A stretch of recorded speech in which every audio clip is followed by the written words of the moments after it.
তো ভিউয়ার্স, আমরা ফেসবুকে একটি রিলস ভিডিও আপলোড দিতে গেলে সেই ভিডিওটিতে যদি থাম্বনেল ভালো না হয় তাহলে কিন্তু সেই ভিডিওটিতে ভিউ হওয়ার ফেসিলিটি অনেকটাই কমে যায়। দেন আমাদের একটি ফেসবুকে রিলস ভিডিও আপলোড দিতে গেলে সেই ভিডিওটিতে কিন্তু একটি ভালো মানের থাম্বনেল ইউজ করতে হয়। দেন সেই থাম্বনেলটা দেখেই কিন্তু দর্শকরা ক্লিক করে আমাদের সেই ভিডিওটি দেখবে। দেন থাম্বনেলটি যদি ভালো না হয়, অনেক সময় দেখা যাচ্ছে যে আমরা থাম্বনেল ইউজ করি না, সেক্ষেত্রে কিন্তু আমাদের ভিডিওটি যে কোনো অটো সিস্টেম একটি থাম্বনেল ধরে নেয়, যার কারণে কিন্তু আমাদের থাম্বনেলটি ভালো হয় না। তার কারণে আমাদের সেই ভিডিওটিতে ভিউ তেমন বেশি একটা হয় না। তো আজকের ভিডিওতে আপনাদেরকে দেখাবো কিভাবে আপনারা ফেসবুক রিলস ভিডিওতে থাম্বনেল ইউজ করতে পারেন। তো ভিউয়ার্স, ফেসবুক রিলস ভিডিওতে থাম্বনেল ইউজ করার জন্য আপনাদের যে কাজটি করতে হবে, সবার প্রথমে একটি রিলস ভিডিও আপনারা আপলোড করে নেবেন। দেন সেই ভিডিওটিতে আপনারা থাম্বনেল এড করার জন্য এখানে দেখেন আমি একটা ভিডিও আপলোড করছি তো 12 মিনিট আগে। দেন সেই ভিডিওটিতে আমি এখন বর্তমানে থাম্বনেল এড করব। দেন এই থাম্বনেলটা কিন্তু আমার পছন্দ হয়নি, তেমন বেশি একটা ভালো না। দেন এখান থেকে থাম্বনেল এড করার জন্য এই ভিডিওর উপরে যে এখানে 3 ডট মেনু আছে, দেন 3 ডট মেনুর উপরে একটি ক্লিক করে দিবেন। দেন এখান থেকে এডিট রিলস, তো এডিট রিলসের উপরে একটি ক্লিক করে দিবেন। এডিট রিলসের উপরে একটি ক্লিক করে দেওয়ার পরে এখানে দেখেন যে ভিডিওর মাঝখানে একটি পিকচারের মতো আইকন আছে, দেন গ্যালারির মতো আইকন। দেন গ্যালারির মতো আইকনের উপরে একটি ক্লিক করে দিবেন।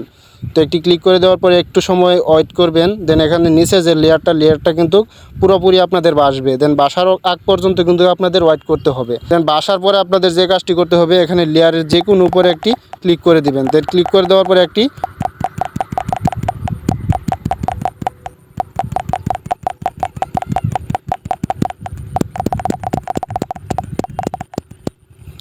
লেয়ারের মতো আইকন শো হবে। দেন লেয়ারের মতো আইকনটা শো হলে এই লেয়ারের মতো আইকনটাকে আপনি যেভাবে মন চায় সেভাবে টানতে পারবেন। দেন টেনে আপনারা যে অপশনটার উপরে রাখবেন সেটি কিন্তু আপনাদের থাম্বনেল হয়ে যাবে। দেন আমি এই অপশনটার উপরে যদি রাখি, ওকে গাইস, তো আমি এই অপশনটার উপরে রেখে এখান থেকে সেভের উপরে ক্লিক করে দিলাম। দেন এটা কিন্তু আমাদের থাম্বনেল হয়ে গেছে। দেন আমরা এখান থেকে নিচে সেভের উপর আবার ক্লিক করে দেব।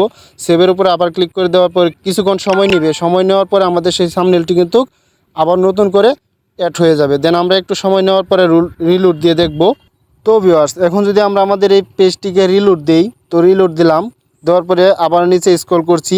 স্ক্রল করার পরে এখন দেখেন এখন কিন্তু থাম্বনেলটা চেঞ্জ হয়ে অন্য একটি থাম্বনেলে পরিবর্তন হয়ে গেছে। দেন আপনারা চাইলে এইভাবে আপনাদের ফেসবুক রিলস ভিডিওতে থাম্বনেল এড করতে পারেন। তো ভিউয়ার্স, চাইলে আপনারা এই পদ্ধতিটা অবলম্বন করার মাধ্যমে আপনাদের ফেসবুকে রিলস ভিডিওতে থাম্বনেল এড করতে পারেন। দেন অন্য যে পদ্ধতিগুলো রয়েছে সেই পদ্ধতিতে থাম্বনেল এড করলে অনেক সময় অনেক সমস্যা দেখা যায়, যার কারণে কিন্তু আপনাদেরকে এই সহজ পদ্ধতিটা দেখানো হলো। দেন আজকের ভিডিওটি এই পর্যন্তই। ভালো লাগলে অবশ্যই ভিডিওটিতে একটি লাইক দিবেন। দেন চ্যানেলে নতুন হয়ে থাকলে অবশ্যই চ্যানেলটি সাবস্ক্রাইব করবেন। দেন ভিডিওটি প্রয়োজন মনে হয়ে থাকলে অবশ্যই শেয়ার দিয়ে রাখতে পারেন আপনার ফেসবুক প্রোফাইল কিংবা হোয়াটসঅ্যাপ কিংবা জিমেলে।